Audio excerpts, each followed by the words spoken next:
Hello, everybody, and welcome to another wonderful day of chemistry. So today we're going to be talking about Hess's law, which is more or less a fancy way of talking about how we can combine the enthalpies for known reactions to generate the enthalpies for whole new ranges of reactions. And this is perhaps one of the more crucial parts of thermodynamics, because so often we're very limited in which reactions we can measure enthalpies for. However, by combining them in new and interesting ways, we can figure out the enthalpies of a whole range of different types of reactions. Because usually we can't find or measure the enthalpy reaction I really care about.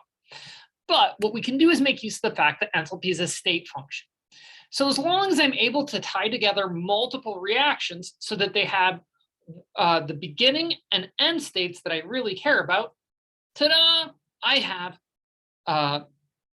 the enthalpy that I care about. And this is often stated as Hess's law.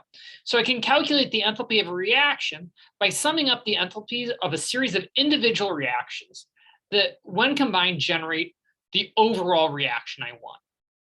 So let's go ahead and put this to a concrete example.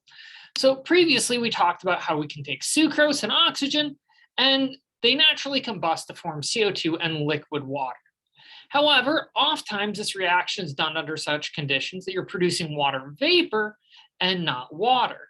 So what I can do is say, I really want to figure out the enthalpy going from sucrose to a combustion product involving water vapor, but I don't know that reaction. You can't actually look this up. What you can, however, do is use bomb calorimetry to figure out the combustion of sucrose, and then use a measured enthalpy of vaporization, of going from liquid to gas, to figure out the remaining component.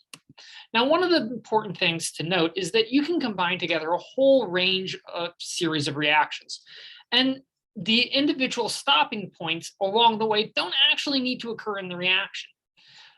All that matters is you have the right beginning and end state. Otherwise, we're just making use of this idea of state functions. So again, one of the good examples of this is these combustion reactions, because I'm caring about the production of, I may not care about the production of liquid water, which again, all the literature is what all the literature cites. Instead, I want to look at that water vapor.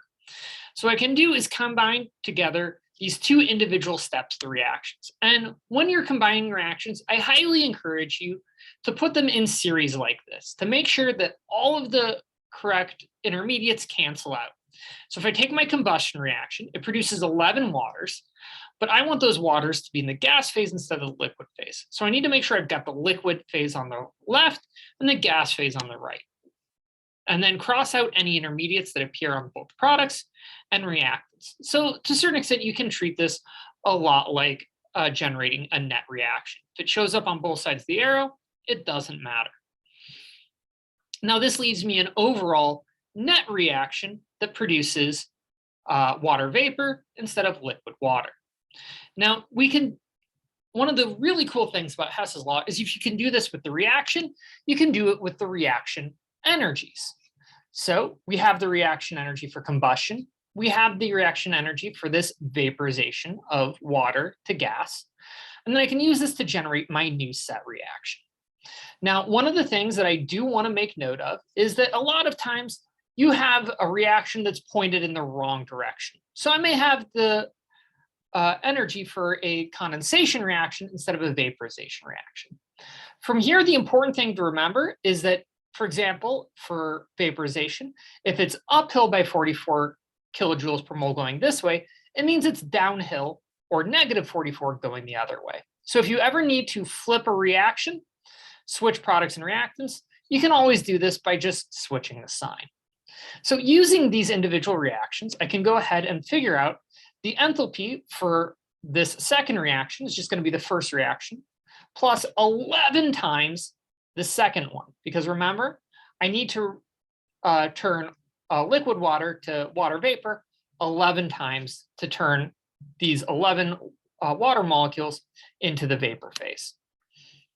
So when I do this, we end up taking our water vapor, our first reaction, adding in the second one, once corrected and generate a new energy that's about 500 kilojoules per mole higher. So again, one of the things I want to make note of is this may seem like a small correction, but in reality, this is enough of an energy difference in between these two enthalpies of combustion to heat nearly 115 grams of water 1 degree Celsius, or 1 gram of water 115 degrees Celsius, which is, let's be honest, a big difference.